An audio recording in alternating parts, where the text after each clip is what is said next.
Hi hello నమస్తే welcome back to our channel. ఏం చేస్తున్నారండి? ఈరోజు మనం చక్కగా పప్పుచారులోకి కానీ వేడివేడి అన్నంలో కానీ ఒక మంచి రెసిపీ అనమాట. పొటాటో ఫ్రై చేస్తున్నాను, బంగాళదుంప ఫ్రై అండి. దానికోసం ఏంటంటే ఇగో 3 పెద్ద పొటాటోస్ తీసుకున్నాం అనమాట. పీల్ ఆఫ్ చేసుకుందాం ఫస్ట్. ఇదిగోండి, ఇప్పుడు వీటిని మనం కట్ చేసుకోవాలి. ఇట్లా అండి, ఇట్లా కట్ చేసి అన్నీ కూడా నేను వాటర్లో వేసేస్తున్నాను. ఇదిగోండి, ఇలా కట్ చేశాను అనమాట. అయితే ఏంటంటే అండి, ఇందులో స్టార్చ్ ఉంటుంది కదా, ఈ స్టార్చ్ పోయే విధంగా మనం ఒక చక్కగా 2 నుంచి 3 సార్లు అయితే ఈ పొటాటోని శుభ్రంగా వాష్ చేసుకోవాలండి మనము. ప్రాసెస్లోకి వెళ్దాము. దీనికోసం ఏంటంటే కొంచెం టేస్టీగా ఉండటం కోసం ఒక 4 పచ్చిమిర్చి అండి, కొన్ని ఎల్లిపాయలు అయితే మనం తీసుకుంటున్నాము. ఇదిగోండి, కొంచెం ఒక 4 పచ్చిమిర్చి, కొన్ని ఎల్లిపాయలు తీసుకుంటున్నామండి. ఇప్పుడు ప్రాసెస్ చేసేద్దాం, వచ్చేసేయండి. దానికోసం స్టవ్ ఆన్ చేసి బాండి పెట్టండి. నేను చెప్పాను కదా, ఆయిల్ మనం కొంచెం ఆయిల్తో ఫ్రై చేసుకుంటున్నామని. ఫస్ట్ ఏంటంటే కొంచెం ఆయిల్ వేస్తున్నాను. ఇది ఏంటంటే ఒక 3 టేబుల్ స్పూన్స్ అలా ఉంటుందండి ఆయిల్, అంతే. ఈ లోపల మనం ఏంటంటే ఒక మిక్సీ జార్ తీసుకొని ఇందులో మన 4 పచ్చిమిర్చి ఉన్నాయి కదా, 4 పచ్చిమిర్చి మనం పక్కన పెట్టుకున్న ఎల్లిపాయలు కూడా యాడ్ చేసి మిక్సీ పట్టేస్తాను అనమాట. ఇదిగోండి, ఎల్లిపాయలు కూడా వేసేస్తాను. ఇవి కొంచెం బరకగా మనం మిక్సీ పట్టుకోవాలి. చూడండి, మన ఆయిల్ అనేది ఫ్రై అయిపోయింది అనమాట. ఇప్పుడు మనం ఇందులో పొటాటో వేసుకుందాము. కొంచెం ఫస్ట్ కొన్ని వేయించేసుకొని మళ్ళీ కొన్ని వేయించుకుందామండి. అప్పుడు మనకు ఆయిల్ అనేది కూడా వేస్ట్ అవ్వదు అనమాట. ఇలా అనమాట. ఇవి కొంచెం మనం వేయిన తర్వాత మళ్ళీ మిగిలిన అట్లా కొంచెం వేయించుకుందామండి. ఇదిగోండి, ఇట్లా అనమాట. కొంచెం మనం వేయించుకోవాలి. ఎప్పుడైనా మనకి పొటాటో ఫ్రై అనేది బాగా క్రిస్పీగా రావాలంటే ఇలా చేసుకోవాలండి. కొంచెం కలర్ చేంజ్ అవుతున్నాయి, చూసారు కదా.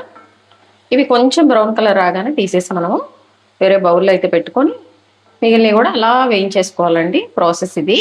చూసారా, కొంచెము చక్కగా కలర్ చేంజ్ అయిపోయినమాట. ఇంకేంటంటే తీసేసేయాలండి, లేదంటే వెంటనే ఇవి ఇంకా మరి బ్రౌన్గా అయిపోతాయి, మాడినట్టు అయితాయి అనమాట. ఇలా ఉండే విధంగా అయితే మనం తీసుకోవాలి. మిగిలిన అన్నీ కూడా నేను ఇలానే ఫ్రై చేస్తాను. అన్నీ అయిన తర్వాత నేను ప్రాసెస్ చూపిస్తాను అండి. చూసారు కదా, ఇప్పుడు వీటిని మనము వేరే ప్లేట్లోకి అయితే ట్రాన్స్ఫర్ చేసుకుంటున్నాం అనమాట. ఇలానే మిగిలిన అన్నీ కూడా వేయించుకున్నాక నేను చూపిస్తాను. ఇవ్వండి, చక్కగా వేయించి పక్కన పెట్టేశాను. అలాగే ఇంత ఆయిల్ ఉంది, కానీ ఇంత ఆయిల్ మనకు అవసరం లేదండి, కొంచెం తీసేద్దాము. చూడండి, ఒక 1/2 టేబుల్ స్పూన్ అయితే ఉంచాను. రిమైనింగ్ ఆయిల్ అంతా తీసాము. మనం ఎందులో అయినా వాడుకోవచ్చు అనమాట. ఇప్పుడు పోపు దినుసులు వేసుకుందామండి. మన ఇంట్లో ఉన్న పోపులు అనమాట. పోపు దినుసులు ఏముంటే అన్నీ మిక్స్ ఉంటే అన్నీ వేసేసుకోండి, లేదంటే ఆవాలు జీలకర్ర అవి కొంచెం తక్కువ వేసుకొని పచ్చిపప్పు మినుములు కొంచెం వేసుకోండి. ఇవి బాగా వేగాలన్నమాట. వేగినప్పుడే బాగుంటుంది ఫ్రై. కొంచెం ఆవాలు కూడా యాడ్ చేశాను నేను. కొంచెం ఆవాలు అనేది టేస్ట్ కొంచెం బాగుంటూ ఉంటుంది కదా, దానికోసం. అలాగే ఎండుమిర్చి కూడా బ్రేక్ చేసుకొని విరగొట్టేసి ఒక 2 ఎండుమిర్చి, అలాగే కొంచెం కరివేపాకు. ఈ శనగపప్పు ఇవన్నీ కూడా బాగా వేగాలన్నమాట. ఈ తాలింపు అనేది అప్పుడే బాగుంటుందండి. బాగా వేగిపోయినాయి కదా. ఇప్పుడు మనము ముందుగా పక్కన పెట్టుకున్న ఈ పొటాటోస్ని అయితే వేసినాం. చూడండి, ఈ పొటాటో వేసిన తర్వాత స్టవ్ని అయితే కొంచెం లోలో పెట్టేసుకుందాం. ఎందుకంటే అండి, ఆల్రెడీ ఇవి ఫ్రై అయిపోయినాయి, కొంచెం కలర్ చేంజ్ అయినాయి అనమాట. ఇంకెక్కువసేపు మనం ఉంచామంటే ఐ ఫ్లేమ్లో ఇవి మాడిపోతాయి. అందుకని కొంచెము మీరైతే ఫ్లేమ్ తగ్గించుకొని దీన్ని అయితే మనము మిక్స్ చేసుకోవాలన్నమాట. ఇప్పుడు ఇందులో కొంచెం సాల్ట్, కొంచెం మనము పసుపు యాడ్ చేసుకోవాలండి. ఫస్ట్ సాల్ట్ అనేది మనము తర్వాత అయినా యాడ్ చేసుకోవచ్చు. ఫస్ట్ పసుపు. ఇదిగోండి, పసుపు అయితే వేస్తున్నాను. కొంచెం సింపుల్గానే అయిపోతుందండి.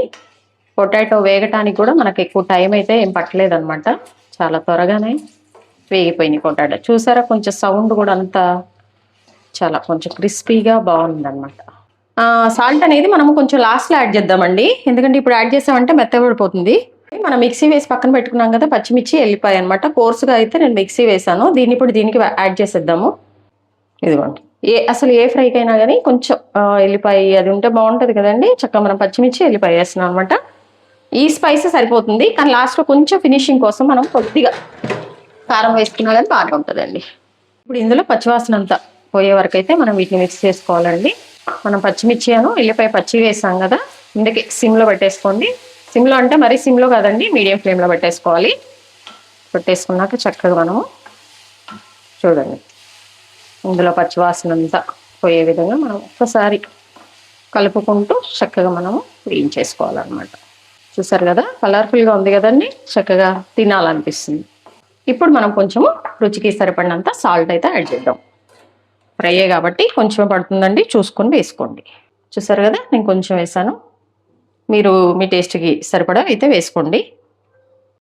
చూసారండి, ఇలా పచ్చివాసన వెళ్ళిపోయిన తర్వాత ఇందులో మనం కొంచెము కారపొడి అయితే యాడ్ చేద్దాం. ఒకవేళ మాకు అవసరం లేదనుకున్న వాళ్ళైతే మీరు స్కిప్ చేసేయండి. కొంచెం వేసుకుంటున్నాను నేను కారం. నేనైతే 4 వేసాను కదా, కొంచెం ఫ్రైకి ఆ కారం అనేది ఇది కాబట్టి కొంచెం అనమాట. స్పైస్లెస్గానే ఉంటుందండి ఇది, అందుకే కొంచెం ఆ టేస్ట్ కోసం. ఇలా చక్కగా వేడివేడి అన్నంలో తినేసేయచ్చండి. చూసారు ఎంత డ్రైగా చక్కగా క్రిస్పీగా ఎలా వచ్చిందో మన పొటాటో ఫ్రై.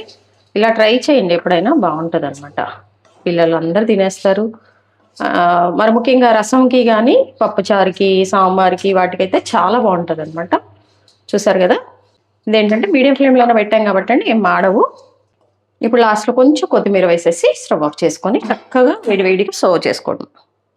చూసారా, ఇదిగోండి మన కొత్తిమీర వేసేస్తున్నాను లాస్ట్లో కొంచెం ఫినిషింగ్ అనమాట.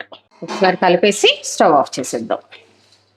సాల్ట్ ఒకసారి చెక్ చేసుకోండి, సరిపోతే పర్లేదు, లేదంటే కొంచెం వేసుకోండి. ఎందుకంటే తర్వాత వేసిన ఈ ఫ్రైకి అనేది పట్టదండి. కొంచెం స్టవ్ పైన ఉన్నప్పుడు వేసామంటే కొంచెం అదేంటి ఆ సాల్ట్ అనేది చక్కగా పట్టేస్తుంది అనమాట. తక్కువైనా మనం తర్వాత చూద్దాంలే అంటే కుదరదు. లేదంటే మనము వేడిగా ఉన్నప్పుడే కొంచెం సాల్ట్ యాడ్ చేసుకుంటే బాగుంటుంది. అందుకే ఇప్పుడే మీరు ఒకసారి చెక్ చేసుకోండి. చెక్ చేసుకొని ఒకవేళ అవసరం అనుకుంటే వేసేసుకోండి. చూసారు కదా, ఎంతో టేస్టీగా ఎమ్మీగా చక్కగా మన పొటాటో ఫ్రై అయితే క్రిస్పీగా రెడీ అయిపోయిందండి.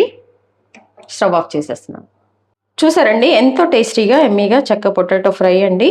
సైడ్ డిష్కి అయితే అదిరిపోతుంది. మీరు కూడా వీడియో అంతా చూసిన తర్వాత ట్రై చేయండి. ట్రై చేసాక ఎలా వచ్చిందో కమెంట్ బాక్స్లో తెలియచేయండి. అలాగే మీ విలువైన సమయాన్ని కేటాయించి నా వీడియో చూస్తున్నందుకు మీ అందరికీ నా ధన్యవాదాలండి. మీకు నచ్చినట్లయితే లైక్, షేర్, సబ్స్క్రైబ్. హెల్దీగా కుకింగ్ చేసుకుందాం, మన ఆరోగ్యాన్ని మనం కాపాడుకుందాం. Thank you.